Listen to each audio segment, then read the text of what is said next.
Please like ಮಾಡಿ, subscribe ಮಾಡಿ ಹಾಗೂ ಮುಂದಿನ ವಿಡಿಯೋಗಾಗಿ ಬೆಲ್ ಬಟನ್ ಅನ್ನು ಒತ್ತಿ. ಕನ್ಯಾ ರಾಶಿ. ವೈದಿಕ ಜ್ಯೋತಿಷ್ಯದ ಪ್ರಕಾರ ಗ್ರಹಗಳು ಯೋಗ ಮತ್ತು ರಾಜಯೋಗವನ್ನು ರೂಪಿಸಲು ಇತರ ಗ್ರಹಗಳೊಂದಿಗೆ ಸಂಯೋಗವನ್ನು ರೂಪಿಸುತ್ತವೆ. ಅಲ್ಲದೆ ಈ ಯೋಗಗಳ ಪ್ರಭಾವವು ಮಾನವ ಜೀವನ ಮತ್ತು ದೇಶ ಮತ್ತು ಪ್ರಪಂಚದ ಮೇಲೆ ಕಂಡುಬರುತ್ತದೆ.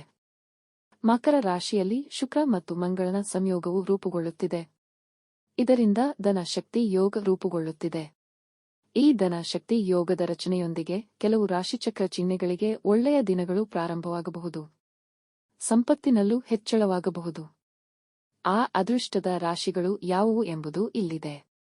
ಧನ ಶಕ್ತಿ ಯೋಗವು ನಿಮಗೆ ಪ್ರಯೋಜನಕಾರಿ ಎಂದು ಸಾಬೀತುಪಡಿಸಬಹುದು.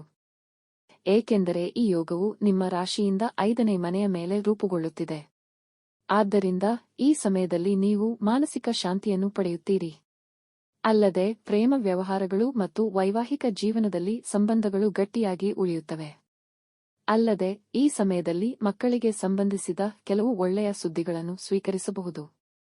ನೀವು ಕಾಲಕಾಲಕ್ಕೆ ಅನಿರೀಕ್ಷಿತ ಹಣವನ್ನು ಸಹ ಪಡೆಯುತ್ತೀರಿ.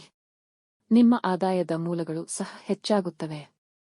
ನಿಮ್ಮ ಆರ್ಥಿಕ ಸ್ಥಿತಿಯ ಬಗ್ಗೆ ಮಾತನಾಡುತ್ತಾ ನಿಮ್ಮ ಆದಾಯದ ಮೂಲಗಳು ತುಂಬಾ ಉತ್ತಮವಾಗಿರುತ್ತದೆ. ವಿಡಿಯೋ ನೋಡಿದ ನನ್ನ ಎಲ್ಲ ಕನ್ನಡಿಗರಿಗೂ ಕೋಟಿ ಕೋಟಿ ಹೃದಯಪೂರ್ವಕ ವಂದನೆಗಳು.